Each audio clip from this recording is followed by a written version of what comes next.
वरुड हे अमरावती जिल्ह्यामधील एक तालुका असून शहर मुख्याचे ठिकाण आहे. वरुड हे खूप सुंदर शहर आहे आणि इथले लोक देखील मनमिळावू छान आहे. तरी मित्रांनो, जर तुम्ही वरुडचे असाल तर चॅनलला सबस्क्राईब आणि फॉलो करायला विसरू नका, ताकी येणारा पार्ट 2 तुम्हाला सगळ्यात अगोदर मिळायला पाहिजे. त्यासाठी वरुड हे नदीच्या काठेने वसलेले शहर आहे.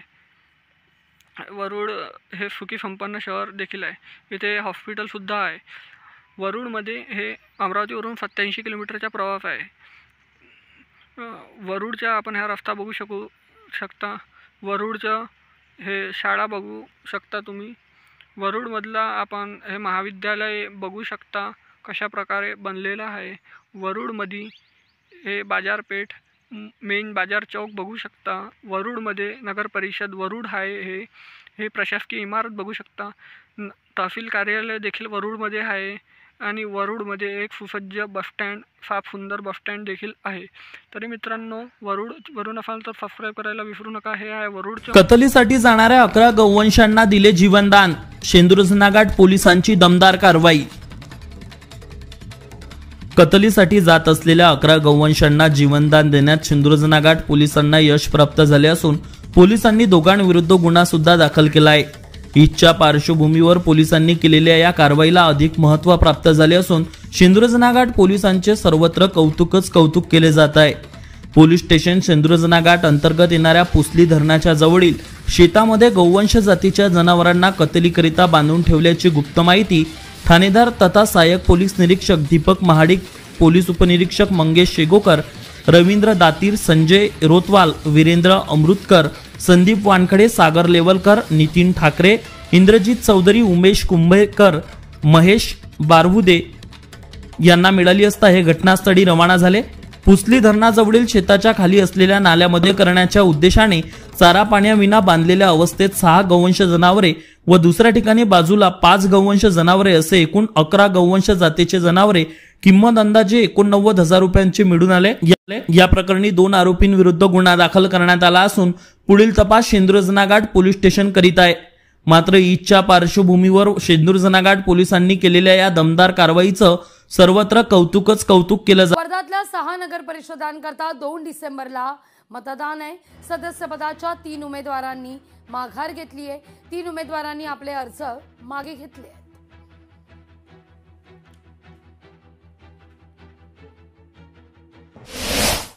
अमरावती शहरातील शिवशंकर नगर परिसरात मध्यरात्री एका काडविटाचा कुत्र्यांच्या हल्ल्यात दुर्दैवी मृत्यू झाल्याची घटना समोर आली आहे. स्थानिक नागरिकांच्या सतर्कतेमुळे ही घटना तात्काळ वन विभागाला कळविण्यात आली. मध्यरात्री 2:15च्या सुमारास शिवशंकर नगर येथील मेश्राम यांनी त्यांच्या घरासमोर असलेल्या शिव मंदिराजवळ एका काडविटाला कुत्र्यांनी जखमी केल्याचे पाहिले. देवेंद्र मेश्राम यांनी घटनेची माहिती एका संपर्क क्रमांकावर दिली आणि लगेचच वन विभागाला कळविण्यात आले. घटनेची माहिती मिळताच संबंधित व्यक्ती सकाळी 4 वाजता घटनास्थळी पोहोचले. दुर्दैवाने काडविटाने तोपर्यंत जीव सोडला होता. यानंतर वनपाल वाहेने यांनी घटनास्थळी त्वरित हजेरी लावली. पुढील कार्यवाहीसाठी वन विभागाचे कर्मचारी मृत काडविटाला ताब्यात घेऊन गेले. या संकटाच्या वेळी शिवशंकर नगर मधील मेश्राम तसेच हरणे, वकील साहेब, संजय श्रीराव आणि नीता श्रीराव यांचे मोलाचे सहकार्य व योगदान लाभले. स्थानिक नागरिकांच्या सतर्कतेमुळे ही घटना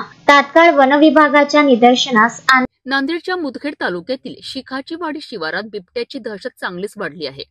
स्थानिक शेतकरी डिंगाबेर अंबादास खानसोडे यांनी त्यांच्या आखाड्यावर एक पाळीव शेळी बांधली होती. मध्यरात्री अचानक आलेल्या बिबट्याने या शेळीवर झडप घातला आणि तिला ठार केलेत. या घटनेनंतर परिसरात भीतीचं वातावरण निर्माण झालं आहे. याआधी लोहा तालुक्यातील वडेपुरी शिवारात बिबट्याचे दर्शन झाले होते. त्यामुळे आता या परिसरात तो मुक्तपणे फिरत असल्याची शंका व्यक्त केली जात आहे. या घटनेची माहिती मिळताच वन विभागाच्या पथकाने घटनास्थळी धाव घेत पंचनामा पूर्ण केला आहे. ग्रामीण भागात पुन्हा एकदा वनप्राण्यांचा वाढता वावर हे प्रशासन आणि वन विभागाकरिता मोठं आव्हान ठरत आहेत. दिगंबर अंबादास खानसोडे, राहणार शिखाचीवाडी, तालुका मुदखेड, जिल्हा नांदेड. रात्री एक वाजताच्या सुमाराने शेळी खाली मोठे वडील चुलता आणि बाबा होते आखाड्यावर. वाघ आला, बिबट्या, आणि शेळीवर अटॅक केला. शेळी 30,000ची शेळी होती. वन विभाग अधिकाऱ्याला 10 वेळेस सांगलं होतं, बाबा प्राणी आमच्या इथं याला बिबट्या अटॅक करायलाय. त्याला तक्रार केली, समजा केलं, त्यानं काय येऊन इथं काही केले नाहीत. आली रात्री शेळी फाडली खाली. आता आमची वन विभाग अधिकाऱ्याने आमची नुकसान भरपाई करून देणे. 11 मध्ये दोन्ही शरद पवार आणि अजित पवार गटाची युती झाली, मात्र या वार्डामध्ये युती न होण्याचे कारण काय? अंबाजोगाई शहरामधील जो सांस्कृतिक राजकारण आहे, ज्यामध्ये मुस्लिम समाज असेल, सर्व धर्म, दुसरे हिंदू समाज असेल आणि या पूर्ण संस्कृतीला मानणारा हा अंबाजोगाईचा वोटर आहे. कुठेही या मताचं विभाजन होऊ नये यासाठी अंबाजोगाई शहरामध्ये आम्ही आघाडी करून लढतो आहे. पण काही 2 प्रभाग यासाठी अपवाद आहे, कारण या 2 प्रभागामध्ये अशा प्रकारची आमची युतीच्या आघाडीच्या बाबतीमधली जे चर्चा आहे ते कुठेतरी एक टोकाला जात होती. अशा वेळेला दोन्ही पक्षाच्या वरिष्ठांनी असं ठरवलं की मैत्रीपूर्ण लढती या 2 प्रभागामध्ये होतील. म्हणूनच मी या मैत्रीपूर्ण लढतीमध्ये प्रभाग क्रमांक 11 कडून राष्ट्रवादी काँग्रेस पक्ष शरदचंद्र पवार पक्षाचा मी उमेदवार आहे. या वार्डामध्ये तुमच्या विकासाच्या नेमक्या संकल्पना काय आहे? हा प्रभाग म्हणजे अत्यंत मागासलेला प्रभाग आहे. मागील 35-40 वर्षाचा बॅकलॉग या प्रभागाला आहे. हा प्रभागामध्ये सगळ्यात जास्त मेहनत मजदुरी करणारे लोक आहेत. लोकांचा हातावर पोट या प्रभागामधल्या लोकांचा आहे आणि ते अत्यंत गरीब रेषेच्या खाली जीवन जगत आहेत. त्यांच्या ह्या जीवनाचं राहणीमान कुठंतरी बदललं पाहिजे. यासाठी मी या प्रभागामध्ये निवडणुकीसाठी पुढे आलेलो आहे. कारण इथं जे पूर्वीचे नगरसेवक होते त्यांनी या प्रभागातील जनतेचे जे समस्या आहे ते सभागृह मध्ये योग्य प्रकारे मांडून त्यांना न्याय देऊ शकलेला नाही आहे. मी न्यायाच्या भूमिकेमुळे या प्रभागामधून उमेदवारी दाखल केलेली आहे. वार्डाचे काय प्रश्न आहेत? या प्रभागामध्ये एवढे प्रश्न आहे की या एक व्हिडिओमध्ये ते प्रश्न संपणार नाही. या प्रभागामधल्या अंगणवाड्यापासून ते या प्रभागामधल्या स्वच्छतेपर्यंतचे प्रत्येक प्रश्न अजून जशाला तसे आहे. प्रभागामध्ये ज्या प्रकारे घरकुल योजनेचा अंमल व्हायला पाहिजे तो झालेला नाही आहे. नगरपालिकेच्या मार्फत जे स्वर्ण जयंती शहरी रोजगार हमी योजना आहे त्याच्या माध्यमातून लोकांना पैसा उद्योगधंद्यासाठी भेटायला पाहिजे तो भेटलेला नाही आहे.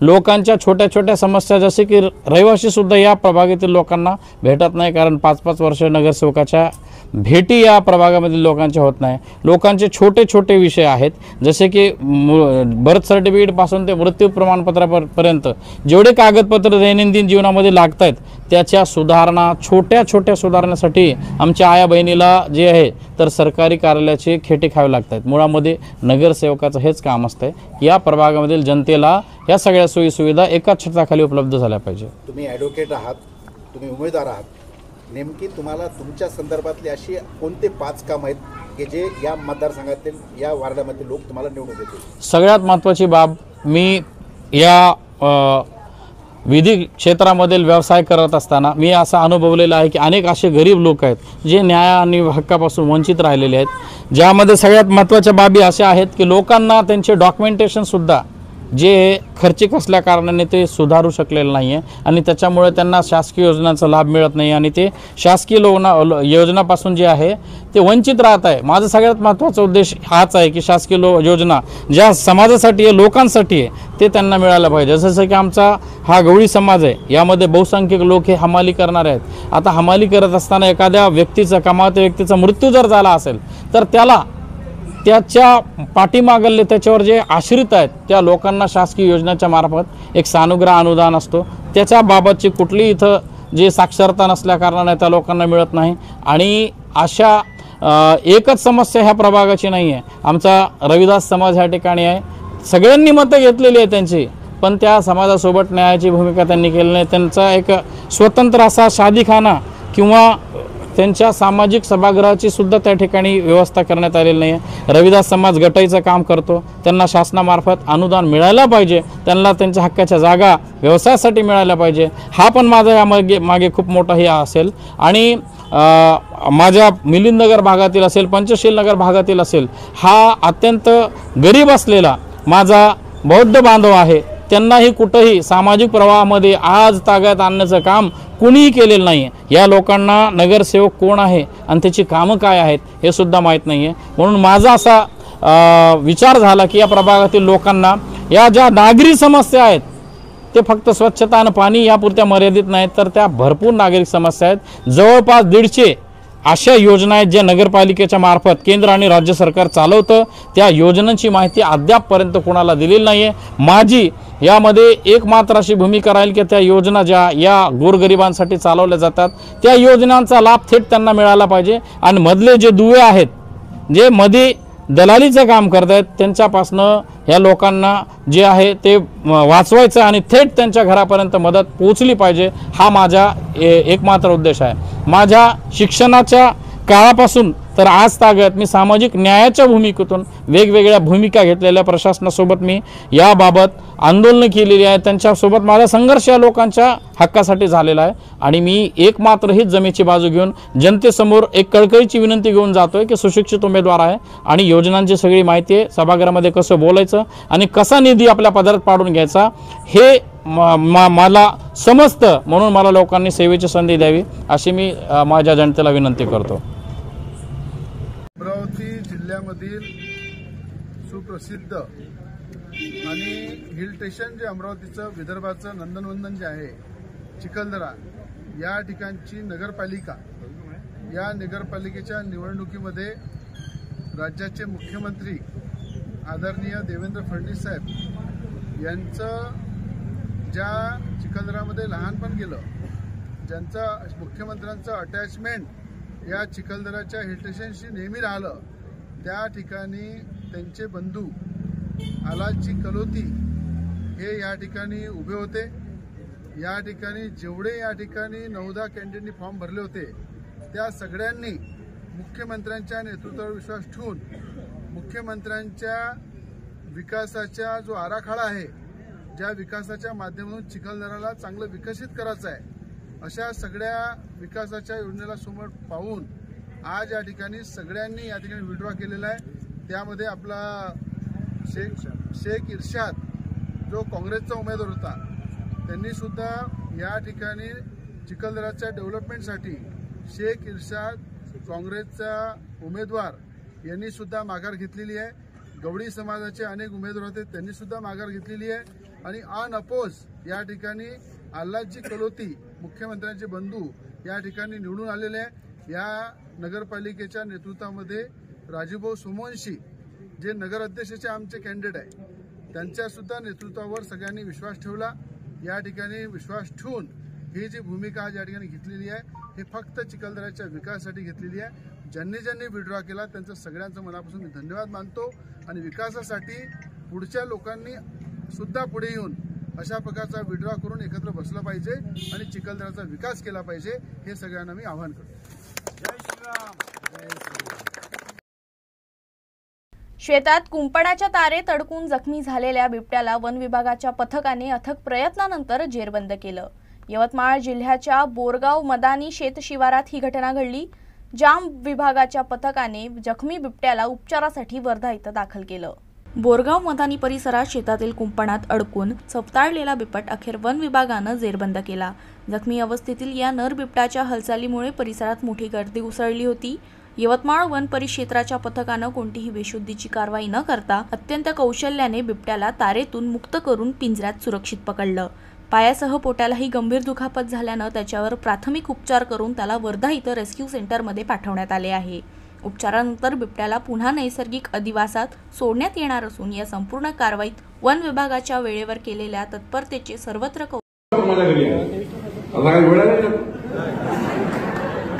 तुला झोपून किती वाजता उठवलं पाहिजे कळतं का नाही? पण मी घरी नव्हतो. मी माझ्या मतदारसंघात मौदामध्ये होतो प्रवासामध्ये. ते पहाटे 1 वाजता माझ्या घरी आले. एकटेच नाही आले, सोबत प्रवीण नाईकला घेऊन आले, आपले आमदार राजेश वानखेडेला घेऊन आले, प्रताप अडचणला घेऊन आले, डॉक्टर अनिल बोंडे, सर्व लोक आले आणि मला 1 वाजता माझ्या घरी आले आणि सांगितलं की साहेब ते अमरावती जिल्ह्याच्या सततच्या नापिकीमुळं, सततच्या पावसामुळं आमच्या शेतकऱ्याचं सोयाबीन, गहू, तांदूळ, गहू सारं त्या ठिकाणी सगळा उद्ध्वस्त झाला. सततच्या पावसामुळं आमचं सारं पीक गेलं. आमचा अमरावती जिल्हा, आपला अमरावती जिल्हा हा पूर्ण शेतकऱ्याच्या हाती काही पीक येत नाही. तुम्ही काही करा, उद्या मुख्यमंत्र्यांकडे जाऊन आम्हाला त्या ठिकाणी योजना मिळवून द्या, आमच्या शेतकऱ्याला पैसे मिळवून द्या. मला या गोष्टीचा अभिमान आहे. 1 वाजता उमेश यावलकर आले. सकाळी दुसऱ्या दिवशी 9 वाजता मी मुंबईला गेलो. नियम आहे की एनडीआरएफचा जो कायदा आहे, जोपर्यंत 65 मिलीमीटर पाऊस एका दिवशी पडत नाही, जोपर्यंत चक्रीवादळ येत नाही, जोपर्यंत त्या ठिकाणी मोठ्या प्रमाणात नुकसान होत नाही, सारं उद्ध्वस्त होत नाही, तोपर्यंत नुकसान भरपाईचा कायदा लागू होत नाही. पण आपलं सरकार, मी माननीय देवेंद्रजीकडे या आमदारांना घेऊन गेलो, उमेशजीला घेऊन गेलो. देवेंद्रजीला विनंती केली की माननीय मुख्यमंत्रीजी, जरी अमरावती जिल्ह्यामध्ये 65 मिलीमीटर पाऊस एका दिवशी पडला नाही, जरी चक्रीवादळ आलं नाही, पण मागच्या 4 महिन्याच्या सततच्या पावसाने पूर्ण अमरावती उद्ध्वस्त झालाय, शेतकऱ्याचं जीवन उद्ध्वस्त झालाय. तुम्ही तो नियम काढा, एनडीआरएफचे निकष काढा, तो कायदा बाजूला करा आणि विशेष बाब म्हणून अमरावतीला मदत करा. आपलं सरकार, देवेंद्रजींनी 1 मिनिटात सही केली. मी चीफ सेक्रेटरी गेलो, मुख्य सचिवाकडे गेलो, तिथनं प्रधान सचिव मदत पुनर्वसनकडे गेलो मुंडेजी, आणि मला अभिमान आहे की उमेश यावलकर सारखा आमदार निवडून आला. मी पालकमंत्री झालो. आज 1100 कोटी रुपये अमरावती जिल्ह्याच्या शेतकऱ्याकरता आले आणि त्यातले 550 कोटी रुपये काल शेतकऱ्याच्या अकाउंटमध्ये गेले. आपलं सरकार, जर काँग्रेसचं सरकार असतं, रात्री 1 वाजता पालकमंत्र्याकडे जाऊ शकते का? सकाळी 6 ला उठून मुख्यमंत्री भेटू शकतं का? एक कमळाचं मत उमेश यावलकर ते इतकं महत्वाचं आहे की अमरावती जिल्ह्याला 1100 कोटी रुपये मिळाले. खऱ्या अर्थाने याकरता आपल्याला काम करायचं आहे. बंधू भगिनींनो, या ठिकाणी मला या गोष्ट अभिमान आहे. उमेश यावलकर निवडून आल्याबरोबर मला वाटलं होतं की 2-3 वर्ष काही जमणार नाही. उमेश भाऊचं बाकी नाही, तुम्ही काही वेगळं अर्थ घेऊ नका. मी 22 वर्ष झाले विधानसभेत आहे. मी 2004 ला पहिला आमदार झालो. 2004 पासून 5व्यांदा निवडून आलो. मला वाटलं माझं 2004 ला असं झालं की मला 3 वर्ष पहिले 2007 पर्यंत मंत्रालयाची 7 मजल्याची बिल्डिंग, त्यावर बसलेलं मंत्रिमंडळ, त्यानंतर खाली कक्ष अधिकाऱ्यापर्यंत बाबूपर्यंत, आणि विधिमंडळाची गोल बिल्डिंग ज्यामध्ये आमदार आपल्या विधानसभेची बाजू मांडतात, मला 3 वर्ष लागले. पण मला अभिमान आहे, उमेशभाऊ यावलकरजी निवडून आल्याबरोबर 1 महिन्यामध्ये यांनी मंत्रालयावर कब्जा घेतला आणि गोल बिल्डिंगवर कब्जा घेतला, विधानमंडळाच्या गोल बिल्डिंगवर कब्जा घेतला. आणि खऱ्या अर्थाने पालकमंत्री म्हणून आज त्या ठिकाणी मला अभिमान आहे की मी जे करू शकलो नाही पहिल्या 3 वर्षात, तेवढे कामं उमेशभाऊ यावलकरांनी वर्षभरात करून या ठिकाणी आपल्या भागामध्ये विकासाचं परिवर्तन करण्याची योजना तयार केली. मी म्हटलं उमेश भाऊ 4 वर्ष बाकी आहे, कशाला एवढी घाई करता? नाही, आत्ताच पाहिजे, अभिच होणार, आत्ताच सही करा. जमत खाऊ देत नाही. पण उमेश भाऊनी मागच्या 1 वर्षात स्वतः करता एकही काम मागितलं नाही. जे काही मागितलं ते मोर्शी वरून संयोजनाकरता मागितलं. आणि बंधू आत्ताची निवडणूक या करतात आहे. का खासदार मोदींसोबत त्या ठिकाणी काम करताना आहे.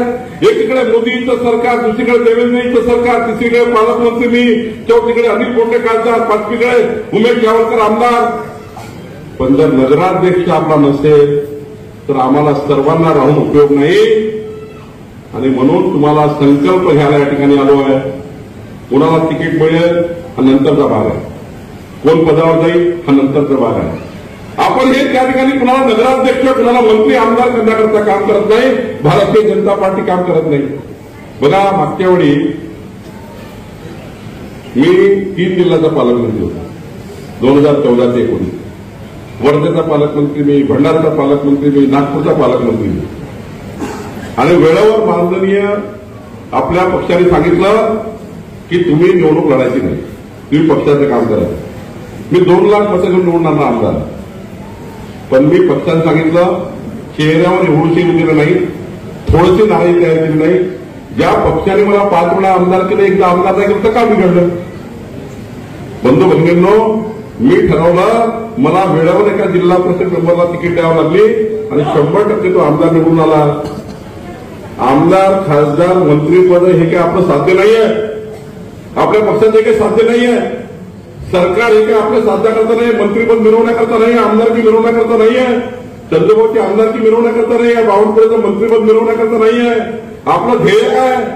आपल्या पार्टीचं ध्येय, आपलं ध्येय आहे की समाजाच्या शेवटच्या व्यक्तीच्या कल्याणाकरता आमदार असेल, खासदार असेल, मंत्रीपद असेल, समाजाच्या शेवटच्या गरीब माणसाच्या कल्याणाकरता हे साधन आहे.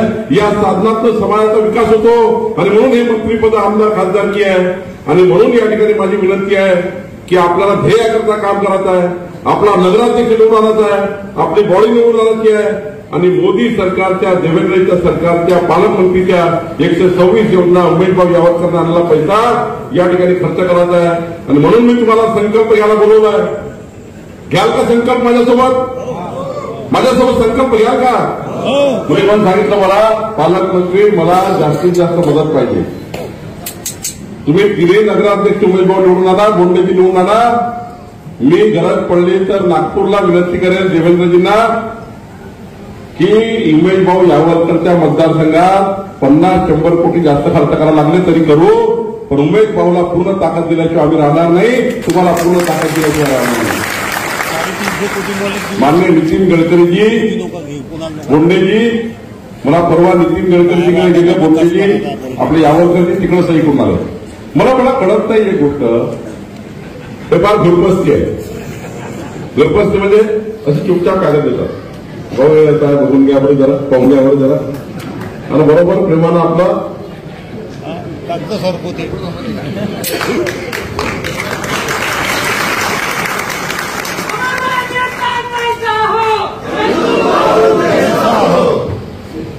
म्हणजे रात्री बेरात्री अपरात्री कुठं सही घ्यायची आणि कोणत्या वेळी घ्यायची हे चंद्रभाऊ सारं समजतं. त्यामुळं तुम्ही चिंता करू नका. चंद्रभाऊ तुम्ही सांगितलं की मला जास्तीत जास्त पैसा द्या, मी तुम्हाला वचन देतो. नितीनजी, देवेंद्रजी, मी, अनिल बाबू, बोंडे साहेब, आपण वचन देऊ चंद्रभाऊला. चंद्रभाऊ जेवढा पैसा मागेल वरुड करता, मोर्ची करता, सेंदुर्जना काट्या विकासाकरता, तेवढा पैसा देण्याची जबाबदारी सरकारची आहे. आपण काही काळजी करू नका. प्रचंड ताकदीने आपल्याला जिल्हा मजबूत करायचा आहे. पांढर रस्त्यापासून शेतकऱ्यांना मजबूत करायचा आहे. या भागात परिवर्तन करायचं आहे. आणि चंद्रभाऊ यावरकरच्या निवडणुकीमध्ये जो जे शब्द तुम्ही जनतेला दिले आहेत, आपल्या कार्यकर्त्यांनी घरोघरी जाताना चंद्रभाऊला निवडून आणण्याकरता जे जे वचन दिले आहे ते पूर्ण वचन निभवण्याची जबाबदारी आमची आहे, सरकारची आहे. ती पूर्ण आम्ही केल्याशिवाय राहणार नाही. एवढंच वचन आपल्याला देतो.